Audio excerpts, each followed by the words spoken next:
I spent 5 years making a documentary that pretty much no one will ever see. And sadly, that is not an uncommon story.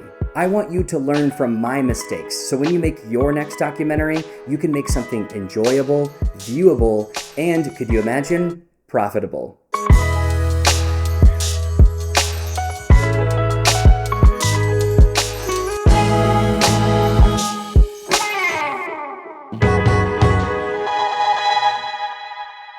You must build your story as you shoot to see where you came from and where you're going next. Okay, episode 5? Episode 5 we're on? What do we say? Yeah. Edit as you go, build your story / react to your story. I love this. Okay, lots of good notes to talk about here. I'm going to cross this off because we actually talked about the black and white issues that I had, the massive mistake that I made, which was converting everything to black and white and only saving the black and white versions because I thought I was an artist. I was not. I was an idiot. Aren't they the same thing? I won't talk about that. The one thing I will say about that, though, is the decision came from a good place. The idea was that I was hyper-fixated on what story I was trying to build in the beginning. I was looking at the footage, I was organizing it. As you know, I was converting from RAW to ProRes, and I was balancing and I was backing up. So I was doing things right in terms of like the technical stuff. Never ever get rid of original footage, or at least compress your original footage and have that somewhere. So we're just gonna leave it at that. I kind of talked about this last episode. Oof. Just going to mark this. I'm going to mark it off for a little more dramatic. I touched on this a bit last episode when I got kind of like dramatic. When you're doing documentary stuff, especially when it comes to the editing and you're getting really into it and you're adding that chore to the process, like, don't get me wrong, if you're just someone that's like maybe just directing or maybe just shooting, or maybe you're just the editor, that's great. And that is definitely ideal. But for a lot of people like me and a lot of documentarians alike, you're doing everything yourself, definitely in the beginning. And if you're lucky, again, episode 1, episode 2, you're setting yourself up for larger success down the road. So when it comes to editing, you have to realize that is far more time consuming than the shooting, almost always. And so the note that I left was, and I brought it up last episode, if you find yourself in a new relationship with someone intimately, I would think twice about that. Just because as artists, as storytellers, if you're doing something of this magnitude, you really will have to choose a lot of the time, whether you give your time to this and the story, etc., or if you give time to a partner or a budding relationship. That's just a personal aside. It is something that I fought with a few times. I remember in university, I was just talking about this the other day with someone. We were talking about this gal that I was connected to in university when I was shooting at the newspaper. This gal wanted to get hired by Ellen, the Ellen Show. This is 2011, settled down, before the dumpster fire. I ultimately did like weekly, sometimes daily videos with her until she got the attention of the show, and ultimately, spoiler alert, got the job and worked there for many years as a producer. I'm kind of reminded of stuff like that every once in a while. I do find large projects to throw myself into, ones that are very low paying, if at all paying. That was university, aside for my other 2 jobs that I was doing and school. So this is something I definitely have noticed about myself, is that I throw myself into work, and any way I can help someone, I will find a way to do so at my own expense. But at the same time, even back then, I was dating a gal in university, and all this stuff I was doing with the Ellen girl really took me away from, that really good relationship as well. Something I was building with this really lovely lady, and we were young, but it could have gone somewhere for sure. And I think about stuff like that from my personal life all the time, and how documentary work and work in general kind of interferes with that. And I think we're like the last generation that's kind of wrestling with that. It's cool to see Gen Z like not give a flying fuck about any work at all and be like, nah, like I'm trying to enjoy my life and not go crazy. And so that's just that. That was that note. So yeah, I'll talk a little bit about how I stayed organized, how you should stay organized, the folders, the kind of cool little tricks you can do, especially if you're using DaVinci. I can't speak to Adobe Suite or Final Cut or Apple Suite. I just haven't used those in too many years. I was using DaVinci from day one for this. Actually, that's really weird to think about. I was using DaVinci to convert the footage and make the ProRes files. I was actually, in fact, editing in Adobe Premiere in the beginning. I ultimately moved everything over to DaVinci Resolve, but yeah, that's funny to think about. I totally forgot about that. I did ultimately have to, thank God I was so organized, because yes, it was many XMLs, it was many folder transfers, and you should be able to do that. That's kind of the point. So let's talk about that a little bit.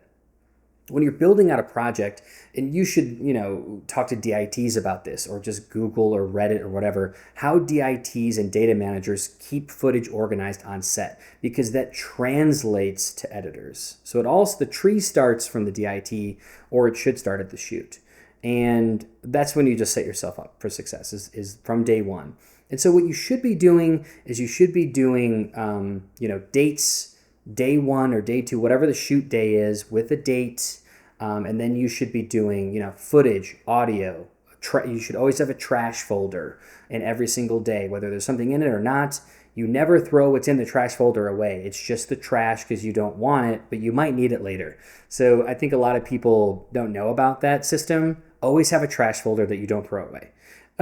It just sounds weird, but just do it. And then from there, for mine, as you might have seen in the last episode, I have a folder for assets. I have a folder for like third-party stuff. I have folders for, design, all this kind of stuff. Stay as organized as possible. And what you want to do is you want to mirror your file folder system to your NLE system folders. So whether it be Premiere or Final Cut or DaVinci, it should look pretty much exactly the way it would look in your folder on your desktop or whatever it may be. This way there's no confusion. And also would highly suggest, and whether you have a DIT or not, or a data manager, especially when it comes to recording many, many different days and sometimes even years with the same audio device. There are a lot of audio devices like mine, the H6N that I was using, that resets itself when you format. Don't get me wrong, many cameras, cinema cameras, I'm doing this a lot this episode, many cinema cameras, it's not in quotes, they're a cinema camera, they're able to continue the file numbering even though you're formatting cards. It has a system for that. So it's like you don't reset to 1 every single time you format a card, but on some audio recorders you do, regardless. So that is important to know, that like when you're doing your transcodes or you're downloading footage to a drive, you might want to figure out a system to rename things, whether it just be like your name or project name, the day, and then numbers. This way it's like, a filing system that doesn't leave you with Zoom 001 and then next week Zoom 001. Like, what's the difference? Like, it'll mess up with your time code when you're editing. It'll mess up. There's a really good chance you might throw the wrong one away, or one of them away, just because you're like, well, is this a copy? So it can get very confusing. And like I said, in the very beginning of this, maybe it was episode 3, when I was talking about archiving, this is 3 terabytes of stuff that I was dealing with. So the fact that I was using that recorder, there are so many duplicates of Zoom and then a number. And I'm like, I should have done something with that. But luckily, I was very organized with folders. I didn't rename any of the footage or the audio names, but with the footage, it is black magic. So I would always have you could name it, and then it would just name it that. So there was that, which was nice in the file name. So there is one thing that I wanted to add to this, and I kind of brought up earlier, which is why I love DaVinci Resolve and why I kind of just totally switched over to DaVinci from Adobe and etc. There are so many easy ways to stay hyper organized and have things done for you with all of DaVinci's AI stuff. I'm not a big AI guy. I'm definitely experimenting a bit. I don't mind if AI were to cut up things for me, but I definitely want to leave anything creative as much as possible to myself. But here's great things that DaVinci does. So for example, you can, with your organization in DaVinci, you can have let's say an interview. I interviewed most of these people for hours. You can go in DaVinci and you can click on that file and you can say transcribe. And so what it's going to do, it's going to listen to it, and then it's going to give you a document with timestamps on it of everything that's said.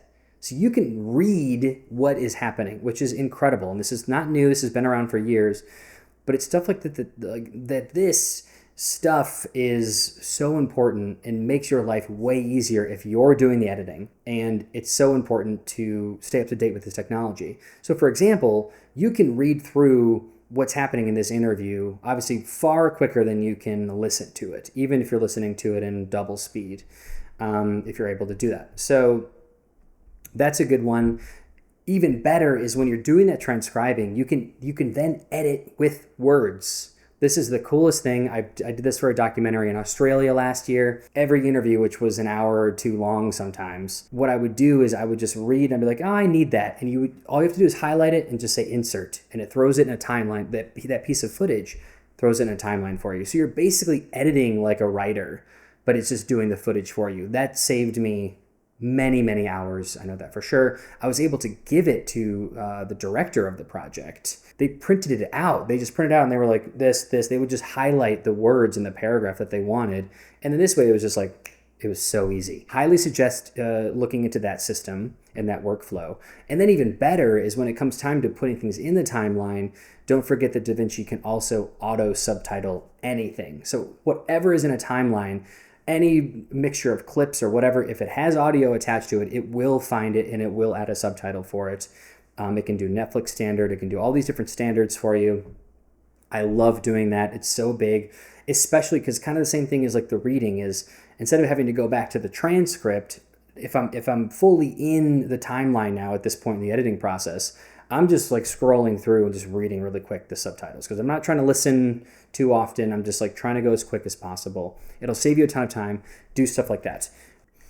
Yeah, another big thing, and I have a photo of this. I'll put it in the video. Find ways to build a web. There's stuff obviously on computers and on the internet and different programs, but I still, and to this day, will just buy a very large roll of paper or find very large sheets of paper and write out everything on it. Because I still need to be able to have that aerial, like top down, the view of the entire thing. And I need to be able to, at least for me, write things out and be like, okay, because I can remember like, oh, I just wrote that and here I am over here. I'm like, oh, that will fit here. So it's kind of that like, connecting the dots for me is still pretty physical in terms of being able to write and see what I'm doing. And so that's what I would do is writing out where this part of the story is, where it was going, any ideas that I had. And then now I'm here in the story and I'm like, oh, maybe these can puzzle piece together. That's important to have and would highly suggest doing any kind of web work to see as it grows, see how it grows, start making those connections in your brain and find a way to connect them and pollinate the story and make it engaging. That's huge. And that's something that don't think you can do that in your head because you're going to be 6 months later on a project and there's not a single chance you can remember every single idea that you had and every single part of the story that evolved. Like you just won't be able to. So stay organized, especially with your story building. We'll go back to, and I did mention this a few different times, but this is your story. Especially nowadays because the internet is so accessible and everyone's a creator now. Thank God I didn't do the quotes right there with my hands.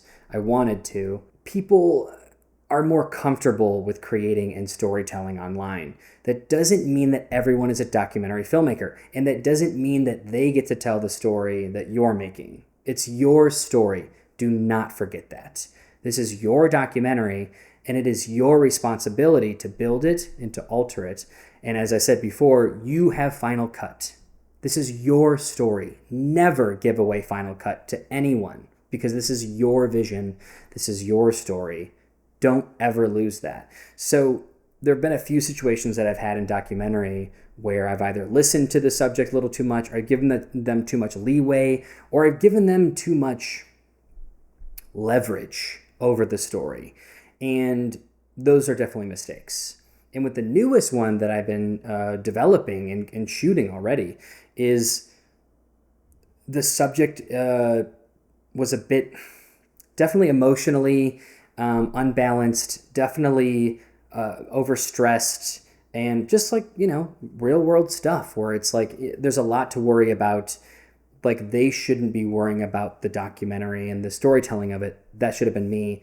But it was too much of, and I've learned this now, of a conversation. And I regret that because it still ended up in a negative way in terms of, even though I gave the subject a ton of leeway and a ton of responsibility to the story, letting them build it with me instead of me being like, this is the story, like this is what we're doing, or following them. Yeah, it still ended up in a bad way. And so, don't let other people control your story. If it's their story, then they'd be making it. So it's a very simple way to look at it. You can talk around it all you want, and there's definitely counter arguments, but this is your story. Do not give it to someone. Do not lose it.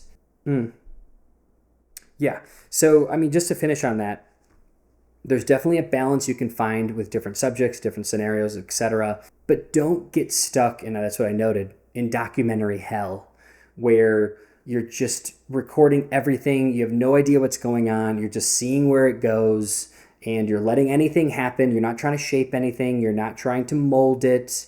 That's just truly not going to work out. As great as it sounds to just like be super candid and, whatever happens, ultimately, usually what happens is you just end up with no story at all because there's just too much, and there's not enough of one thing. There's just too much of everything. That's definitely kind of where this was going in the beginning with the Tucson music documentary, is I was just getting whatever I could, and I left it a little too open. And that's why there's two different edits of it, because it's like, well, there's two different kind of stories happening with this, but I didn't hone in on any one of them.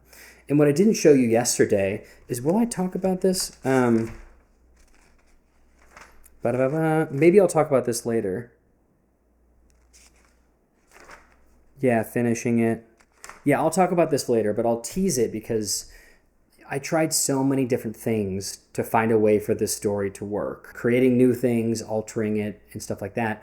And I'll talk about that later, but that's a bad idea. You shouldn't have to do that. You should be doing that along the way. So the teaser for the next episode, here we go.